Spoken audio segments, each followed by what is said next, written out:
Perfect. Wonderful. So good evening and welcome to our first webinar in a series of monthly seminars, webinars, which we will be running in conjunction with our exhibit, which is right now at the Sheldon Museum in Middlebury, Vermont, called Artists in the Archives, Community History and Collage. This program is co-sponsored by Collage Live Online and together with Sheldon Museum, and we are running it also under a banner Elephant in the Archives, because that's the kind of notion which we are operating this year under our exhibits. And we are broadcasting this program from Dakina, the ancestral homeland in the of Abenaki people, which is now Vermont.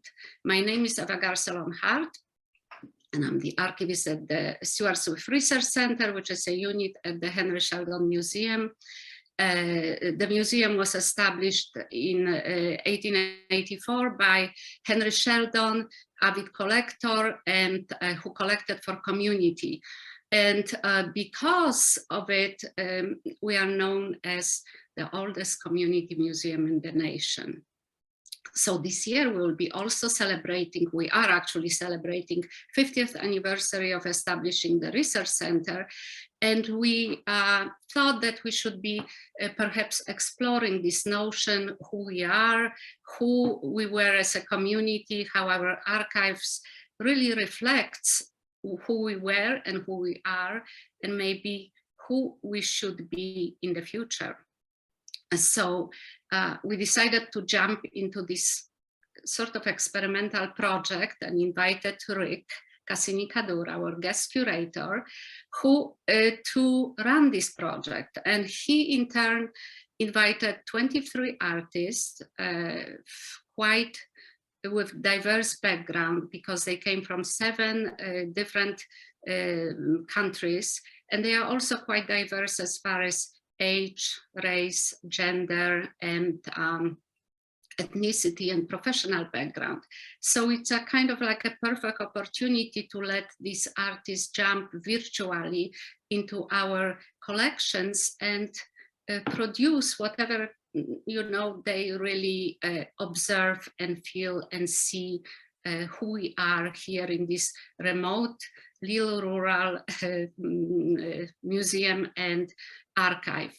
So I think my colleague Taylor can tell you more. Also, I'd be happy to explain more about the process, how this project came about.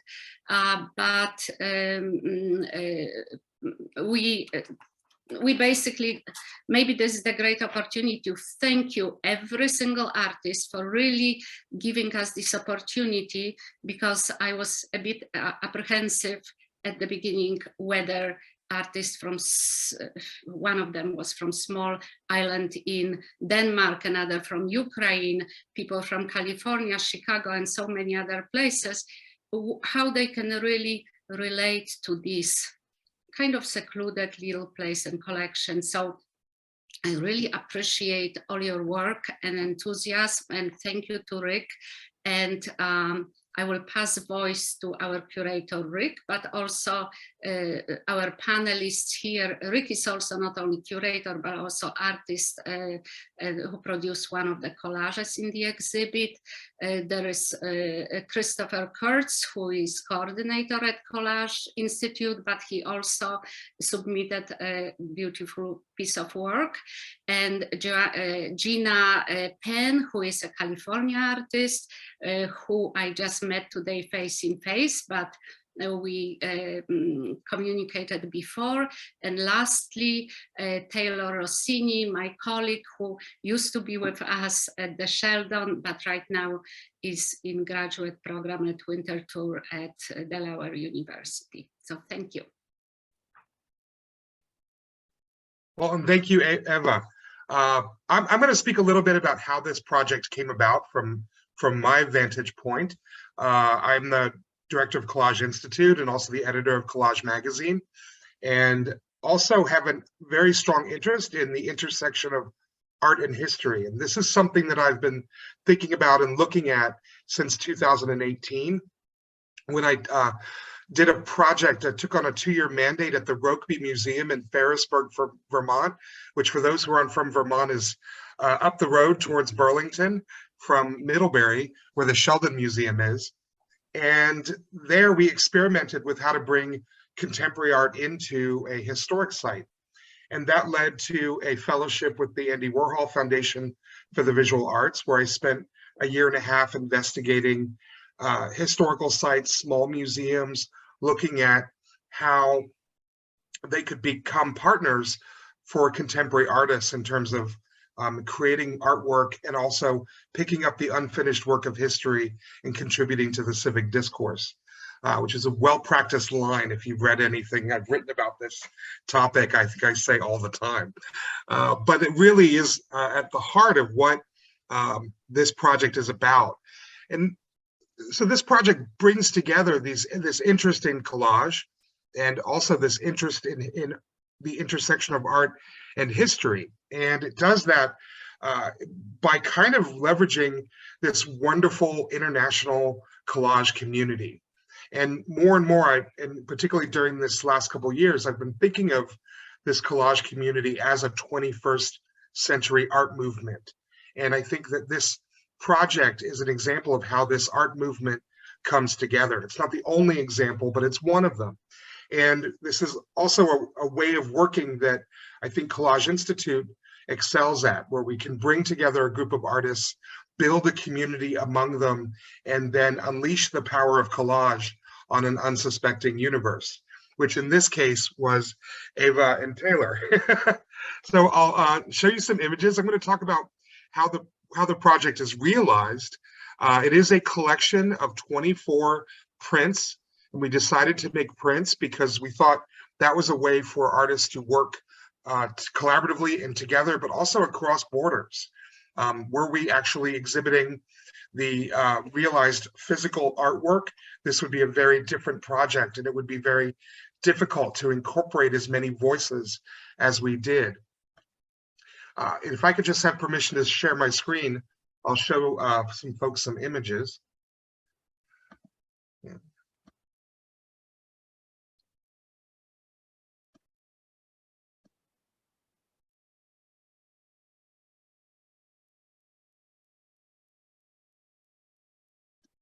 There we go. There we go. Thank you.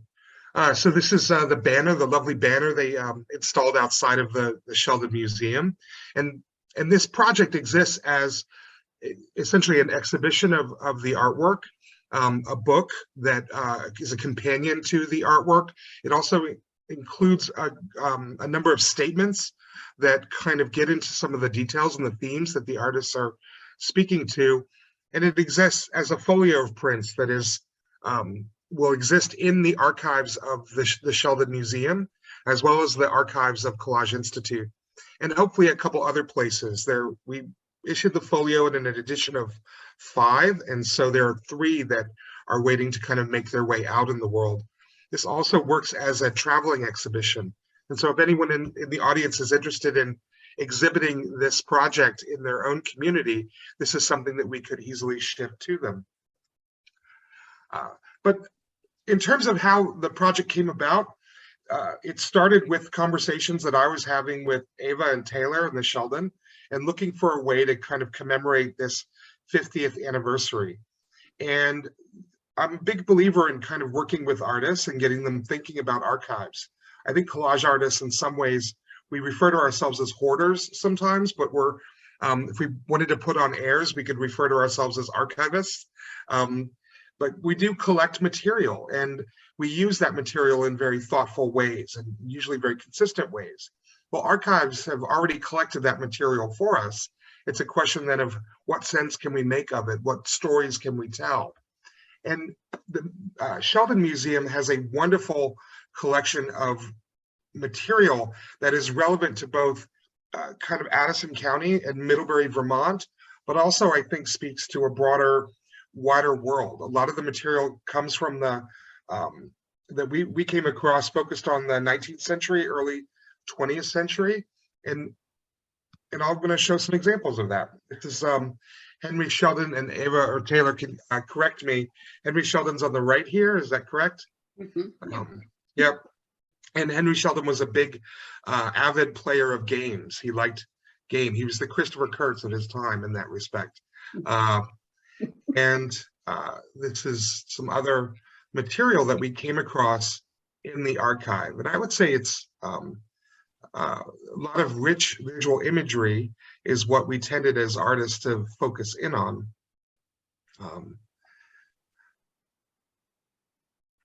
But there was one piece in particular that jumped out at me, and I'm going to flip through these again if I'm moving too fast. But this poster from the Addison County Field Days. So I used to live in this part of Vermont, and I used to go to Addison County Field Days as a teenager and then also as an adult. And it's a typical county fair as they take place and unfold in New England. But it occurred to me when I saw this poster that this was a really interesting artifact of community. That if we think about an agricultural fair and the role it played in the community, you have a lot of people who are living on farms, they're working on farms, they're not necessarily kind of interacting with one another or have the opportunity to kind of get together as a large group, except maybe at church on Sundays or maybe in the schoolhouses. And this was an opportunity to bring the community together, but it wasn't just about coming together for the sake of being together. It was about coming together in order to exchange knowledge, to trade information about agricultural practice, to kind of learn who was doing really good in one area or one, whether it was cooking or raising animals or growing crops. And so it played a really important role in the economic life of the community as well. And that really got me thinking about this archive as a kind of document of this particular community. And it documents things about the community and about community in general that we've kind of lost, I think, our way a bit. That in the 21st century, we live increasingly fractured lives where many of us don't know our neighbors. We often don't socialize or connect with other people in our immediate communities. We're weirdly networked internationally, but not necessarily as so locally. And I feel like, and there are folks who write about this, that our sense of community is lessening and lessening as we become more home-based and also technologically focused. And so I really wanted to kind of bring artists together in a way that looked at the archive from a place of, what does this material say about the community, about who we are, and what can it help us remember from the past so that we can kind of imagine a different future? And that was kind of the nascence of the project moving forward. And from there, we recruited a number of artists. We also organized a lab, a residency, that put artists together to talk about how one approaches an archive and works with an archive. And before I turn it over to Ava and Taylor, I'm going to just share with you the piece I made, which I called Artists in the Archives, the Games We Play. This was based on a couple different elements. One is this paint can that came from a newspaper ad that was in the archive in the collection, and then a photograph of this lion statue that is on display, this sculpture, lion sculpture, on display in the actual museum that I photographed, as well as the wallpaper that is in the upstairs of the museum that I photographed. And then these are Henry Sheldon's playing cards, of which he has a wonderful little collection of that is also on display. And so all of this material was, except for the paint can, was existed in a three-dimensional space. And part of my process was to photograph it as a way of bringing it into print and then working with it from there. And Ava and Taylor, my big question for you as I hand off is, what was your experience of working with all of these artists? And I'll say this as well. This isn't the first time we've brought a group of artists to an archive. And one of the most difficult things about this work, I think, is that as artists, our nature is to open every box, touch every surface, and lick everything. And this is exactly what you cannot do in an archive, because it is about the preservation of the material for future generations. You also can't cut up anything or destroy it. And so it becomes this interesting negotiation, I think, between the artists and the archivists. Also, the artists are like, I want something blue. And the archivists are like, things aren't categorized that way. How do we find blue things? And so it's just a different brain organization. And it's amazing fun, I think, to kind of watch those gaps be bridged.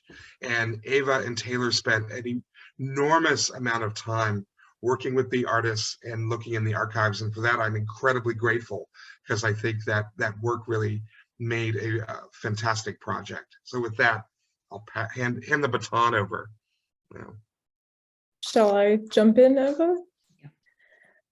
All right. So as I think both Rick and Eva have alluded to, this residency and this project unfolded entirely virtually. And so Eva and I were in a position where we had to, through Zoom and through Google Drive and through Dropbox, make a group of artists from all over the world get a sense of and an understanding of an incredibly broad and diverse collection, as well as try to offer them a sense of this institution, which is so grounded in the collecting vision of one man, Henry Sheldon, in the 19th century, and then kind of an understanding of the space in which this collection resides, because our institution has this interesting two-part structure where we exist in both an 1829 historic building where Henry Sheldon lived and exhibited his collection,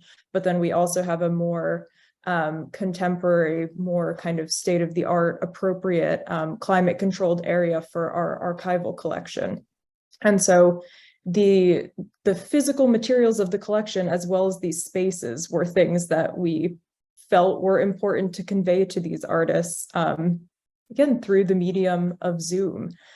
So we started out by providing all of these artists with a big Google folder of what Eva and I deemed to be some of the more interesting, more provocative, more kind of thematically diverse images from our two-dimensional archival collection. And then we went on to meet with all of the artists individually and listen to what their interests were and provide them with more images that conform to their interests. But I will say what all of the artists received from us originally was kind of a pre-curated version of this collection, because the Sheldon currently doesn't have a sort of comprehensive online digital catalog. And so the artists had to be incredibly patient with us, and in a lot of ways kind of reliant on Eva and my eyes and interests in the collection in terms of where they were ultimately guided with imagery. And a word that Rick used that we used a lot was unleash. It did feel like we were unleashing this group of artists onto the collection, albeit virtually, which we found incredibly exciting. I think this project has emphasized to us what a great tool contemporary art and art making is for interpreting historic spaces, especially since our space is part sort of period rooms and part contemporary gallery installations. And so this project was kind of perfect bridge between those two facets of our institution. So I will hand it back to Eva or Rick. And I will say, if anyone has any questions during any of our little bits and pieces here, please put them in the Q&A or the chat, and we'll have a chance to pose them to the panelists towards the end of the program. So thank you. I think go ahead, Chris or Jeanna, maybe, or Rick. The only thing I can say is that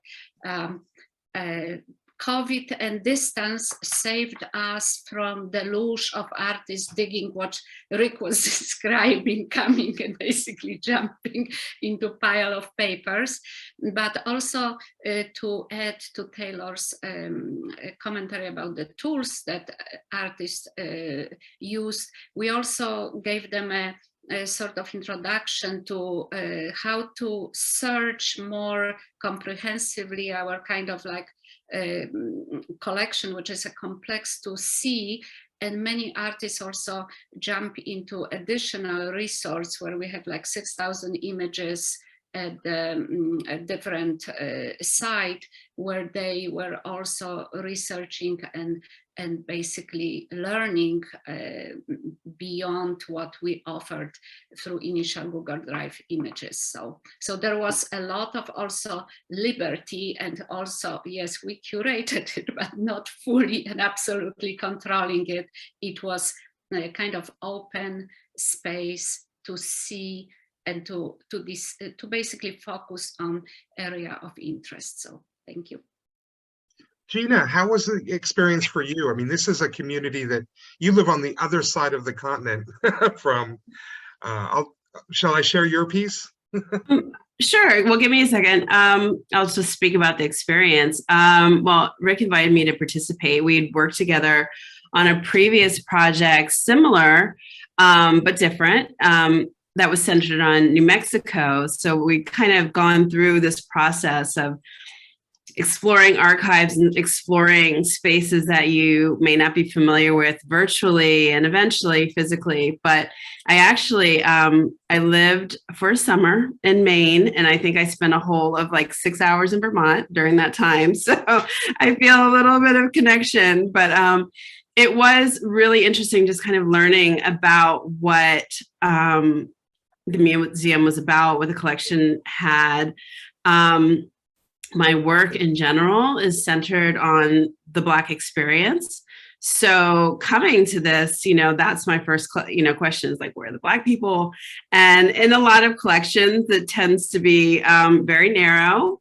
So it kind of gets to the point very quickly for me personally. And Eva and Taylor were able to kind of share what the collection had in store. And I just, kind of sat with it for a while.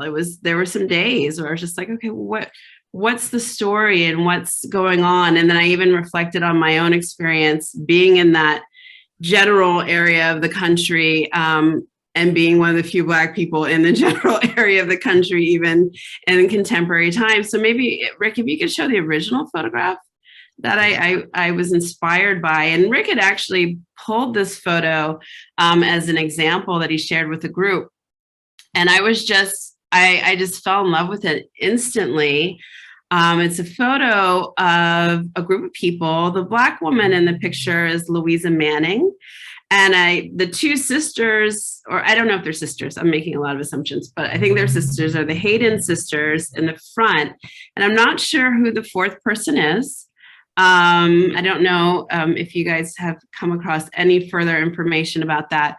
But for me, I had never seen a photo like this before. I'd never seen a photo from this time period that was a group of Black and white people who were obviously so comfortable and had such a familial relationship. I mean, the body language is one of comfort and friendship. And here they are, obviously in the middle of a game. And, it just really struck me because it is very counter to a lot of the images that you will see from this time period of Black people, whether it's either them alone or, only within a group of Black people, or, if they are within a group of Black and white people, they tend to be kind of subjugated to the side, or they're, the help or something like that. So I just had to know what this was about. And I don't think there's a ton of information, but from my understanding, as Louisa Manning was brought up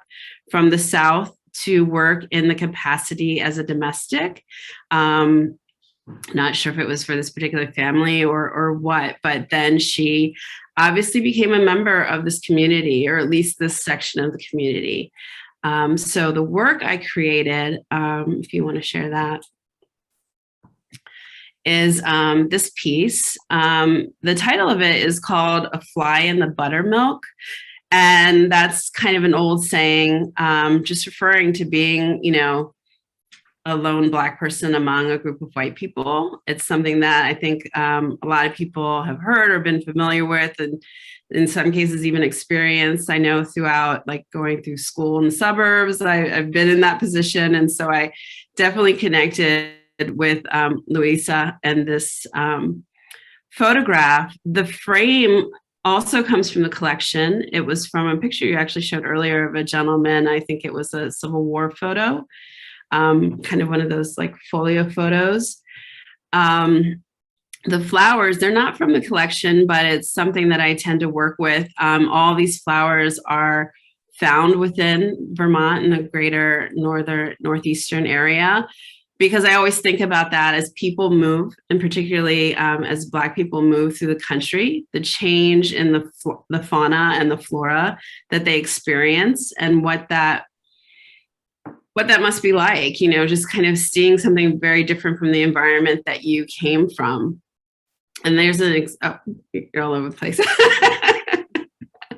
But you could actually go to the other one from New Mexico, because that's kind of the same thing. This was a picture from the work I did in New Mexico that was also looking at a Black community in Albuquerque, where most of the people had traveled from the South. And I kind of did the same thing with the flora, as looking at the plant life and things that people were encountered that you have to then get adjusted to, which was part of my experience. I'm originally from the Mid-Atlantic. And when I moved to California, things that look like weeds to me, everyone's telling me, no, those are actually plants. And you know, it was a question of getting used to that, and getting used to not everything being green all the time. And, you know, and just kind of what that means in terms of accepting a new place as now your home. So if you go back to the Fly in the Buttermilk. But I also, you know, in appreciating kind of the beauty and the community aspect and the camaraderie of this photo, I'm also just kind of reminded of how it's not unusual in this instance of being that fly in the buttermilk, that you can become the accepted member of a group while the rest of the members of the group are rejected. And so when I was reading just kind of about Vermont and Vermont history, I was reading about, you know, Black people in Burlington, which I understand is different from Middlebury, but Black people in Burlington, and just how, you know, like severely segregated things were, and just the way that people were dealt with, you know, kind of that reminder that, you know, it's not all flowers and roses. And I don't know if you're able to zoom in to the lower section of the photo. If you see kind of in the flowers, there's images of these little guys that I put in there. They actually come from a broadside advertisement. I think it's from the same paint one that you use, Rick, that had these three little, or a group of little boys kind of looking over a fence at some paint. And I included them because of that very reason of just like, you know, despite, you know, the love and connection that people may have had with Louisa, there were also members of the community who were not receiving the same benefits as she was. And that comes up later in her history. She goes on to be educated, I believe in Boston, and then she returns to Middlebury, where she opens a hostel, a rooming house, specifically for the Black students of Middlebury University who are not given housing with the rest of the students. So another thing that comes up real quick, and then I'll pass it on to you, Chris, is in researching this, the back of the photo, the only information, because again, I was trying to find out who this fourth person was, the back of the photo only says the Big Four, which again, just shows the connection of these people, that they had a nickname, that they hung so tight, that they were referred to as the Big Four. I was thinking about Henry Sheldon's collection, and I was thinking about his collection playing cards. And playing cards play a role in, if you look at cartomancy, which is kind of the reading of cards, that's where you get tarot, but there's another system called the Lenormand system that uses playing cards. And the 4 card, the big 4, is represented by the King of Hearts. So in the corner of each of these, of this photo, you'll see a K and a heart. And what it refers to is the house and the foundation. And it's the idea of building something and asking, what are you building it for? And whom are you building it for? And I just thought that kind of spoke to the moment, you know, for Louisa, for this community, about what is the foundation. And so that's my piece. Well, thank you, Jeanna. I mean, one of the things I love about working with you is your ability to kind of hide these little Easter eggs and things, but also that everything has a connection. And what I also found interesting, having worked with you in New Mexico, was the return of the flowers, because it does become almost a signature element. And that's the thing, is I think this work can be really difficult because you're working with archives means you're not working with the material that you usually work with in one studio, but yet you can still kind of bring that in and those elements in. Would you say that this work is very different from your other work? I think so. I mean, there's definitely connections, but I think definitely aesthetically it's different. It's it's more exuberant. I was kind of trying to make that statement. But I think it makes sense within the body of work that I do. And I want to say too, about just working in the archives, I definitely think that a project like this is definitely of this moment, that we could work, like you said, from people all across the world and not actually come to the space and look at the collection in person, you know, so that speaks to the digital world that we're now in.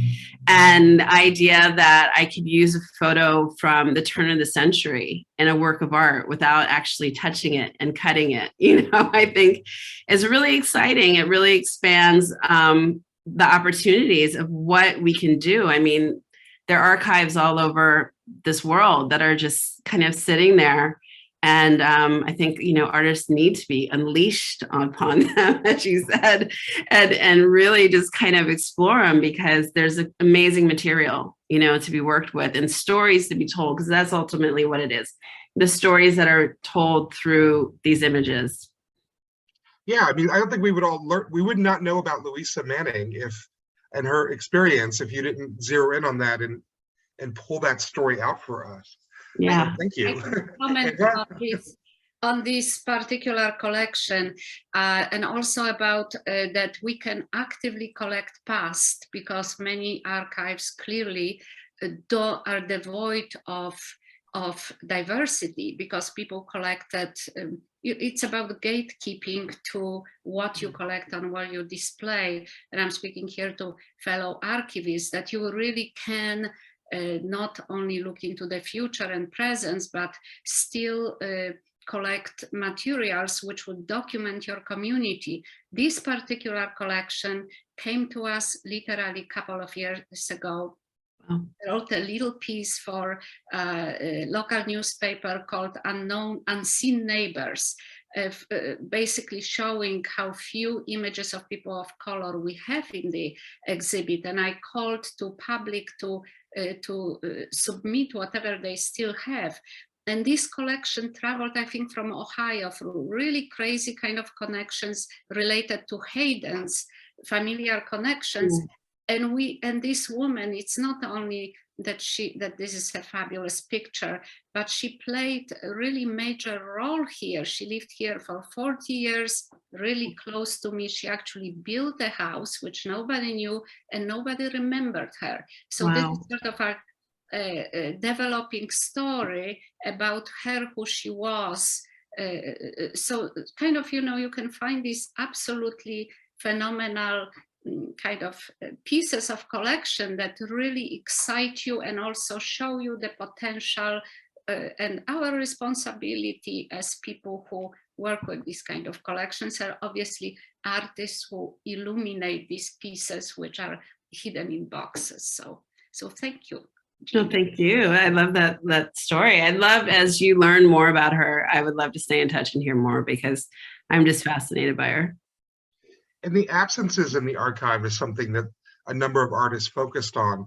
And that's actually the topic of the next forum taking place in November 9th.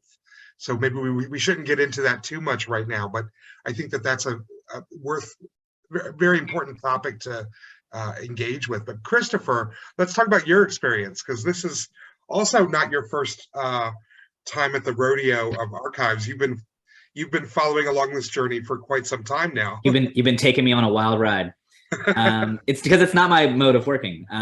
I definitely flip through magazines and books in my studio. I've been working analog the whole time that I've been working with collage until recently. But I find it freeing in a similar way that Jeanna had mentioned, like being able to use elements that I would never have access to otherwise. I do want to say, because you mentioned it, I do love games. And I am kind of, in retrospect, kicking myself for not doing something focused on games, considering Henry Sheldon's interests. But what I did, the way I approached this was I looked for material that I would look for normally, which is greenery and flora also. And so I found that started there. And food is also another thing that I'm usually drawn to. And I'm not much of a historian. I usually have my head in the clouds. I'm more interested in science fiction and fantasy. And so I kind of just let the material guide me in the same way that I would in my studio. And so I found this piece, and there, do you have the other images? Yeah, this image of these sheep, which are just so cute. And then there's a piece of greenery as well that I think it was a part of like a wallpaper advertisement or something like that. And so I thought, you know, these are the pieces I want to work with. What am I saying? What do I want to talk about? And a lot of my work revolves around environmental issues and you know, the way we treat the nature that nurtures us. And so it kind of all developed from there. And if you want to show the piece, this is what came out of it. And a lot of it was playing around, working digitally, which again was kind of something that I'm still just learning. And it's happenstance. A lot of the work that I do is just moving pieces around until I find something that I like. And once I saw these arms holding jars coming out of the bush, kind of giving this plant a body, a life, it all kind of came together from there. And I like to imagine this as sort of a scene where the sheep are the community. They're representing the people that are here gathering under this giving tree or this giving bush. And they've come for their daily jam, and pickled green beans is what I imagine that maybe is. And that's sort of the narrative that I create in my head. Like, that's how I like to develop a piece. And I kind of have two modes, where it's sort of simplistic white space like this, minimalism, and then a sort of maximalist version too, where I like fill the page with greenery and characters and elements. And I tried a bunch of different things, and I just kept coming back to this much simpler design here. I just liked the way it looked. And like I said, I'm not much of a researcher or a history diver. I like to skim the surface of stories when it comes to that kind of thing, and then make up my own stories out of that. And so I didn't get too deep into what life was like in Vermont or anything like that. I came to it from what life is like in New Orleans. We did a similar project, Empty Columns, where we worked with an institution in Scotland, and it was a similar approach there. Ireland. Where well, what? It was in Ireland. Oh, it was Yeah. Ireland, right? No, we did another thing in Scotland. Ireland, you're right. Thank you. And it was a similar situation though, because I have no idea what it's like to live in Ireland, and so I had to approach it from my perspective, living here in New Orleans. And something that I just love about this community is I mean, it revolves around food. Food is one of the beating hearts of New Orleans, and also when disaster strikes, as it often does, we come together around food and mutual aid and community fridges and piling up a truck full of water bottles and canned goods and driving it to your neighbor and making sure that they're okay. And I just think it's really powerful. It's something that I hadn't experienced growing up. I grew up in Baltimore, Maryland, and so living here, I just felt very touched by that kind of community. And so that informed this piece. And then also, I just wanted to talk a little bit about collaboration, because I think that as collage artists, we are often almost exclusively collaborating with the past when we're using the materials that we use. And sometimes I think at least I'll speak for myself as a collage artist, the past becomes this sort of abstract, nebulous concept, and I'm just looking through books for the images that strike me. But there are real people in the past. There are other artists that we're building on top of when we're collaborating with them. And I think working with Archives really brings that to the forefront. And we've done a number of these projects now, and not just for me, but watching other artists get into that work is it's just really joyful. I really enjoy that. Thank you for mentioning that, Christopher, because I think that's really important when artists start working with Archives. They have to remember that picture of that boy is actually now someone's grandpa, and so it becomes a different conversation about what is this material, how do I use it, what's okay to use, sort of thing, and okay to use in a certain way. And it also, I think we make work in isolation in our studios a lot of times, but when in a project like this, it really calls us to think about, well, how are people in Middlebury going to see it and think about it? And what does this say about the archive? What does it say about the community? And by that, we're engaging with living, breathing people in a way that often when we make our artwork, it can be a little bit about ourselves too much, maybe. So should we open the conversation to questions? Yeah, a couple. we have a couple questions. One is for you, Chris. Bill H is wondering, what technique did you use to lift these images out and isolate them in the way that you did? Photoshop. And like I said, I'm a beginner when it comes to digital collage. And my best advice, my best trick is Google what you're trying to do. I want to cut out something using Photoshop and then just watch a couple videos. I think I probably use technical terms, magic lasso and the eraser quite a bit. That's my technique.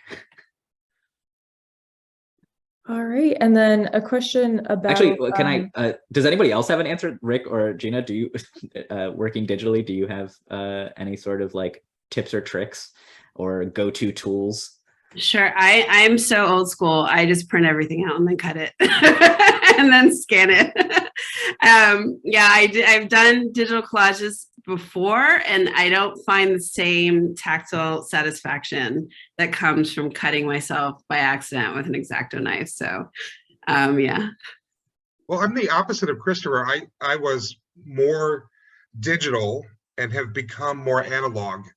And I would probably describe a lot of my practice now as very hybrid, where it is it's about creating images and then printing them and dissecting them and then recreating them. At some point, I'll collage something that has been printed and scanned over and over. It'll be an interesting process. Yeah. And while we're on this topic of process, we have a collage artist in the audience who's saying that she uses fabric, found objects, etc. in her collages, and she's wondering if the artists in this project were told to work in paper. No, the artists could, in theory, work in any mode they chose. However, we knew going in that we were going to create a collection of prints that were of a certain size and ratio, and therefore whatever they did had to kind of be realized in that format. And I think that most of the artists kind of stuck to that format, and then there were a couple that kind of there's one artist that did a whole series of kind of interventions on photographs of the archive and the museum, kind of putting the work, putting other imagery back into the images of, say, the archive. And then we had to kind of adapt that to the final body of artwork that we wanted to kind of exhibit at the museum. So.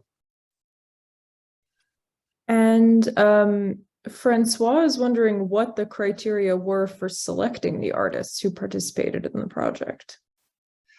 Yeah, we did two things. One is I invited a number of artists that I had worked with in the past and on previous projects. And then we also organized a residency with Collage Institute, where we brought a bunch of artists together and they worked in community with one another to create work from there. And then from that, we selected the final prints that were included in the project. And the residency began with a call to artist. So that's, we're going off of the submission based model for that. You can keep track of future call to artists by subscribing to Collage Institute's mailing list or following us on social media. A little plug. And Selena in the audience says she loves the description of collaborating with the past. It really offers an opportunity to honor the narrative or revise the narrative. And I have to say, this idea of collaborating with the past is something sometimes while curating and interpreting objects at the Sheldon, we did feel like we were in a way collaborating with Henry Sheldon, because he provided us with this corpus of objects for us to, do what we felt was appropriate with in this contemporary moment, 100 so years after his death. And so that is a kind of image and metaphor that we thought about a lot at the Sheldon. Actually, I have a question for you, Taylor and Eva. Yeah. Doing this project, working with these artists, kind of having to be their eyes, as you guys said, did you discover anything? Did you like find things that, because I don't imagine that your like computer brain, know everything that's in the archive all the time. So was there something that you found that surprised you doing this? Something that wasn't in the archival collection, but rather in the three-dimensional object collection.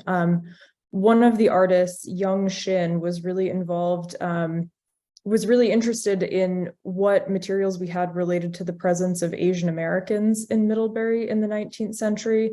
And we ended up opening up a ceramics closet and a porcelain storage closet that I, for one, had never been in before. And we were able to provide her with some of these images of either Chinese export porcelain or kind of Anglo-American imitation of Chinese porcelain.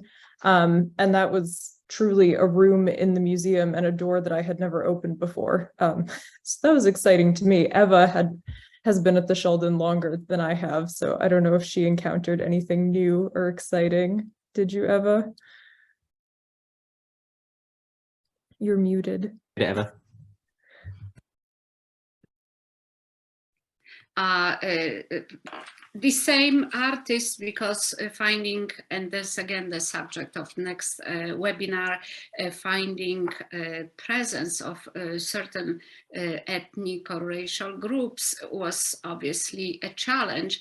And this collection, where I found materials, just a small folder for Yang Xin, was also kind of discovered by pure accident, you know. So some things but that's what happened in archives. You don't know what's in these boxes until you really, a researcher or someone comes, or you are intensely looking. We really live in between these sort of dark spaces, and that gives you this opportunity to really look more carefully. And I want to remind Taylor that we were on a few occasions just hunting for imagery. I think it was Carmen who asked us, and a couple of other artists, for particular, as Ric mentioned, color or pattern or something. So we were basically searching and often seeing what perhaps we would miss not being on this mission. So yeah, it kind of allowed us to take off the archive hat, and Eva and I both have art history backgrounds way back when, and so it was nice to be able to look at things from a purely kind of formal visual perspective at times, rather than from the more sort of regimented archivist perspective. We have another question about the Louisa Manning photograph that Jeanna's collage uses. And Bill Hart is wondering if we know who the top figure is in the Louisa Manning photograph, because he's noticed that that person is wearing pants while the other three women are wearing white dresses.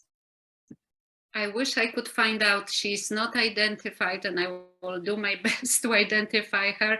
They identified only these other two women, so it's unfortunate that that's what often photographs come completely unidentified. And Taylor and I worked earlier on a small exhibit about unknown women, and we basically found a ton of images where great visual representation of females is there, but there is no information about them. So we are lucky that we have some identification here, but we don't know really. Yeah, I thought that was interesting when you and I were talking about it, and you referred to the person as a female, because I read it as a male. Mm-hmm. And did you have information that it is a woman, or? I didn't want to presume. I didn't either. but it's quite possible. And I'm going to really try to investigate it, and maybe we can squeeze out some interesting pieces of information from. Well, and it was because, like I said, I read it as a man initially. And so then I layered preconceived ideas, you know, with Louisa's arm on at that time, his leg. And then when you mentioned that it was a woman, then I kind of like restructured. Okay, well, what is that saying? You know, because obviously the clothing is definitely male gendered, I'd say, for that time period. I mean, women weren't wearing pants, period. I mean, that would be kind of blasphemous almost at that point. So then if it is a woman, like, okay, well, what does that mean in this context? And I thought it was fascinating. So again, any more that you find out, please pass it on. You may be absolutely right. And we find some sometimes ambiguous images of people, whether it's gender or race, all the time. It's sometimes you wish you knew a little bit more about background, because it's kind of hidden information. So your kind of eye is incredibly wonderful to kind of get from a project like that. So that is it for questions. So Eva, do you want to offer a little tidbit about what the next talk in this series is going to be? Yes, I would love that people really participate in the next webinar, because it's going to be about absences in the archive. And there are a couple of artists, aside from Jeanna, who delve into obviously absent people of color or small number of representation in our collection. And that is, to me personally, fascinating subject, because I'm finding tidbits here and there of some presence, but it was clearly not sought after. So artists who really created these collages did magnificent work researching and asking questions, and us having to look for more material for them. And it's also bring to public attention this topic in this a little different way. Not that you inform people there is absence, but when you look at collage, I think makes people think and kind of reflect, and why not? So that will be the next webinar with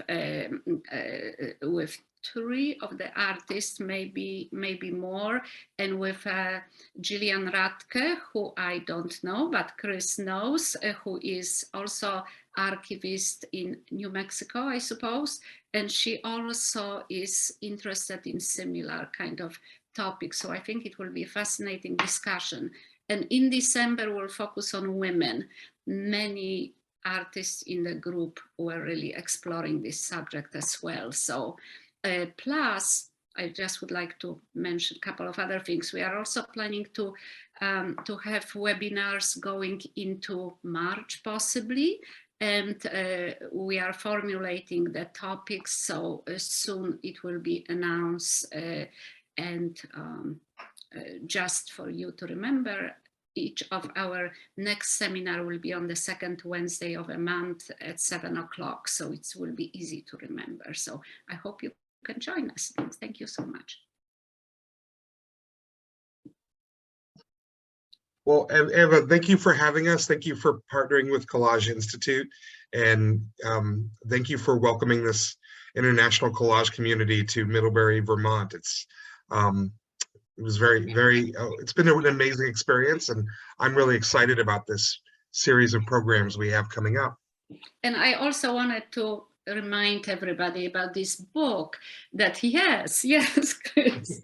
Yes, so this is a really lovely book, and Ric did great job writing this essay where he researched the concept of community. And it's really wonderfully done, and it's food for thought, and it applies to almost across the boundaries to all of us. We can think about communities everywhere in these terms. It allows us to really analyze and think and basically reflect upon it. So please feel free, either Sheldon Museum Store or Collage Institute has copies. Thank you. Thank you. Thank you everyone for attending. Thank you. Night.